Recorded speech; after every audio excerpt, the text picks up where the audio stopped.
In the name of Allah, the most beneficent and the most merciful. Honorable Chief Guest, respected principal sir, teachers and dear audience. Assalamu alaikum wa rahmatullahi wa barakatuh. My name is Muhammad Suhail and I am a student of Jamia Islamia Arabiya Ta'lim al-Quran. First of all, I would like to of thanks of Allah and also my class teacher who gave me this opportunity to speak before you.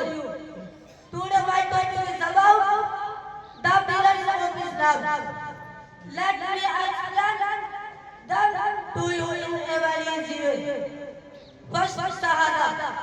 The first pillar is believing in one God, Allah, and that Prophet Muhammad Mustafa sallallahu alaihi wasallam is his messenger. This is called the Shahada. It is a declaration of fact that unites Muslims to worship only Allah and follow His teaching.